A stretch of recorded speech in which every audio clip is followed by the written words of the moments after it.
ഒരാഴ്ചയ്ക്ക് മുൻപ് ഛത്തീസ്ഗഡിൽ 2 കന്യാസ്ത്രീകളെ നിർബന്ധിത മതപരിവർത്തനം ആരോപിച്ചുകൊണ്ട് അറസ്റ്റ് ചെയ്തു. അതിനു മുൻപ് മാസങ്ങൾക്ക് മുൻപ് ജബൽപൂരിൽ വൈദികരെ ആക്രമിക്കുന്ന സംഭവം ഉണ്ടായി. അതിനു മുൻപ് കലാപങ്ങൾ സൃഷ്ടിക്കുന്ന ഒരു സാഹചര്യങ്ങളുണ്ടായി. അപ്പോൾ മതേതരത്വം നമുക്ക് ഇന്ത്യൻ കോൺസ്റ്റിറ്റ്യൂഷൻ ഉറപ്പ് നൽകുന്ന മതേതരത്വം ഇന്ത്യയിൽ നിന്ന് തുടച്ചു നീക്കപ്പെടുകയാണ്. എന്താണ് അതിനോട് അഭിപ്രായം? അല്ല, മൈക്രോസ്കോപ്പിക് മൈനോറിറ്റി, മൈക്രോസ്കോപ്പിലൂടെ പോലും വെച്ചാൽ കാണാൻ പറ്റാത്ത ഒരാൾക്കാരേ ഉള്ളൂ. ആ ആൾക്കാർ ഇന്ന് ക്ലെയിം ചെയ്യുകയാണ് അവരാണ് ഇവിടുത്തെ നിയമപാലകർ എന്ന് പറഞ്ഞാൽ അംഗീകരിക്കാൻ പറ്റില്ല. ആ കുട്ടികൾ തന്നെ പറഞ്ഞിട്ടുണ്ട്, ഞങ്ങളുടെ ഇഷ്ടത്തിനാണ്, ഞങ്ങളുടെ സ്വാതന്ത്ര്യത്തിലാണ്, ആരും നിർബന്ധിച്ചിട്ടല്ല ഇവർ ഇവിടുത്തെ പോയത്. ആർക്കാണ് ഇതിനെ തടയാൻ പറ്റുക? Right to travel is part of our constitution right. അങ്ങനെ റൈറ്റ് ടു ട്രാവൽ ഉള്ള ഒരു രാജ്യത്ത് വന്ന് ഈ ഗുണ്ടകൾ അവരുടെ നിയമം നടപ്പിലാക്കുമെന്ന് പറഞ്ഞാൽ അത് സമ്മതിക്കാൻ പറ്റും. ഭാരതത്തിൻ്റെ ഭരണഘടനയാണ് ഇവിടുത്തെ ഗ്രണ്ട് നോം, അല്ലെങ്കിൽ ഇവിടുത്തെ ബേസിക് റൂൾ. ആ റൂൾ ഓഫ് ലോ ഉറപ്പാക്കുന്ന ഈ ഭരണഘടനയാണ്.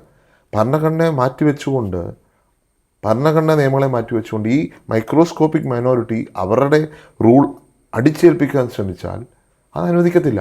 ഇവിടുത്തെ ഭാരതത്തിൻ്റെ ഭരണഘടനയെ ഇവിടുത്തെ ഭരണക്കാർ തകർത്തു എന്നുള്ളതിന് തെളിവാണ് ഈ നടന്ന സംഭവം. ആ സിസ്റ്റർമാരെന്താ അവർ ചെയ്ത തെറ്റ്? അവരെ കുട്ടികളെ കൊണ്ട് യാത്ര ചെയ്യുന്നുള്ള യാഥാർത്ഥ്യമാണ്. പക്ഷെ അവരുടെ ഇഷ്ടത്തിനാണ് ഇവർ ഇവിടുത്തെ വന്നിരിക്കുന്നത്. അവർ വ്യക്തിപരമായിട്ടുള്ള ഇഷ്ടവും അവരുടെ വിശ്വാസവുമാണ് അവർ ട്രാവൽ ചെയ്യുക എന്നുള്ളത്. അപ്പോൾ അതിനെ തടയാൻ ശ്രമിച്ചാൽ അത് അംഗീകരിക്കാൻ സാധിക്കത്തില്ല.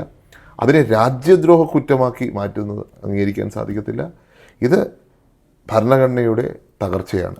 ഈ സർക്കാരിൻ്റെ കാലത്ത് 11 വർഷക്കാലമായി നമ്മൾ നേരിട്ടുകൊണ്ടിരിക്കുന്ന വലിയ ഒരു അവസ്ഥയുടെ റിഫ്ലക്ഷനാണ് ഛത്തീസ്ഗഡ് കാണിക്കുന്നത്, അല്ലെങ്കിൽ ജബൽപൂർ കാണിക്കുന്നത്, അല്ലെങ്കിൽ ഇതേപോലത്തെ കലാപങ്ങൾ കാണിക്കുന്നത്. ഇവിടെ ഏത് വ്യക്തി ഏത് മതത്തിൽ വിശ്വസിച്ചാലും അവരുടെ ആചാരങ്ങൾ പിന്തുടരാനും ആ വിശ്വാസങ്ങൾക്കുള്ള റൈറ്റ് അനുവദിച്ചിട്ടുണ്ട് ഇവിടുത്തെ ഭരണഘടന. അതുകൊണ്ട് ഭരണഘടനയെ ചോദ്യം ചെയ്യുവാൻ ഭരണകർത്താക്കൾ നിൽക്കരുത് എന്നുള്ളതാണ് എനിക്ക് അക്കാര്യം പറയാം.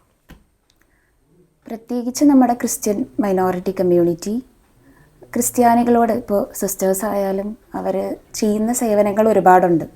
കുഷ്ഠരോഗികളുടെ ഇടയിൽ, സാധാരണക്കാരുടെ ഇടയിൽ അവർ ചെയ്യുന്ന സേവനങ്ങളെ വാഴ്ത്തിപ്പാടിക്കൊണ്ട് കേരളത്തിൽ പ്രവർത്തിക്കുന്ന പലരും അവിടെ നിന്ന് അങ്ങോട്ടേക്ക് പുറത്തേക്ക് ചെല്ലുമ്പോൾ മറ്റൊരു തരത്തിൽ അവരെ അടച്ചാക്ഷേപിക്കുകയും അല്ലെങ്കിൽ അവരുടെ പ്രവർത്തനങ്ങൾ ഇല്ലാതാക്കാൻ ശ്രമിക്കുകയും ചെയ്യുന്നു. അതിനോട് എങ്ങനെയാണ്? അല്ല, ഇവിടെ അരബനയിൽ കയറി കേക്ക് കൊടുക്കുക, അരബനയിൽ കയറി കുരിശ് കൊടുക്കുക, അരബനയിൽ മാതാവിൻ്റെ സ്വർണ്ണക്കിരീടം വെക്കുക, പള്ളികൾ വെക്കുക.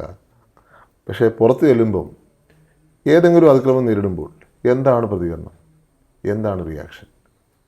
അത് വളരെ വ്യക്തമാക്കി നമുക്ക് മനസ്സിലാക്കാൻ സാധിക്കുന്നത് ഇരട്ടത്താപ്പാണ്. ഇപ്പം ഇവിടെ ക്രിസ്ത്യൻ കമ്മ്യൂണിറ്റി ഒരു ഇൻഫ്ലുവൻഷ്യലാണെന്ന് കണ്ടിട്ട് അവരുടെ വോട്ട് തേടുവാൻ വേണ്ടിയുള്ള ശ്രമമാണ് നടക്കുന്നത്. വോട്ട് ബാങ്ക് രാഷ്ട്രീയം. കേരളം വിട്ടു കഴിഞ്ഞാൽ അത്രയും ഇൻഫ്ലുവൻസ് ഇല്ല. അപ്പം അവർക്ക് ഇൻഫ്ലുവൻസ് ഉള്ള സാധനം ഉപയോഗിക്കുക. അപ്പം ഇത് അവസരവാദം. ഏതൊക്കെ സ്ഥലങ്ങളിൽ അവർക്ക് ബെനിഫിറ്റ് കിട്ടുമോ ആ ബെനിഫിറ്റിനോട് ചേർന്ന് നിൽക്കുന്ന രാഷ്ട്രീയമാണ് ഇവിടെ നടന്നുകൊണ്ടിരിക്കുന്നത്. അത് കേരളത്തിലെ ജനങ്ങൾ തിരിച്ചറിയണം. അത് ഏത് മതത്തിൽപ്പെട്ട വ്യക്തിയാണെങ്കിലും ശരി, നിങ്ങൾ തിരിച്ചറിയണം എന്താ നടക്കുന്നത്. ഇവിടെ ചെല്ലുമ്പോൾ ഒരു നയം, കേരളത്തിലൊരു നയം, അതിൻ്റെ നേർവിപരീതമായ നയം മറ്റൊരു സംസ്ഥാനത്ത്. അപ്പോൾ ഇത് നാളെ നിങ്ങളോട് ഇതായിരിക്കും സമീപനം എന്നുള്ള കാര്യത്തിൽ യാതൊരു സംശയവുമില്ല.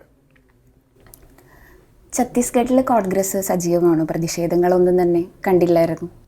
അല്ല, ഛത്തീസ്ഗഡിലെ കോൺഗ്രസിൻ്റെ പ്രവർത്തനം, എനിക്കതിന് നേരിട്ടൊരു എക്സ്പ്ലനേഷൻ തരാൻ ഉള്ള അവരോട് സംസാരിച്ചാലേ എനിക്ക് സാധിക്കത്തുള്ളൂ. പക്ഷെ അവിടെ അവരുടെ രീതിയിൽ പ്രതിഷേധങ്ങൾ കാണുമെന്ന് ഞാൻ പ്രതീക്ഷിക്കുന്നു.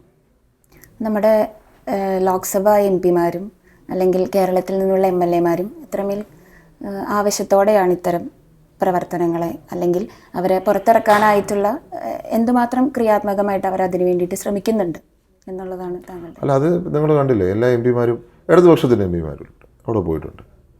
അപ്പം കോൺഗ്രസിൻ്റെ MP-മാർ ശ്രീ ബെന്നി ബെഹനാൻ, ടീൻ കുര്യാക്കോസ്, സജി ജോസഫ്, റോജി ജോൺ MLA എല്ലാവരും അവിടെയായിരുന്നു. ഞാൻ ആക്ച്വലി ഇവിടെ ഇല്ലാത്തൊരു സമയമാണ്, അതല്ലെങ്കിൽ ഞാനും അവിടെ ചെന്ന് അവരോടൊപ്പം നിൽക്കേണ്ട ഒരാളാണ്.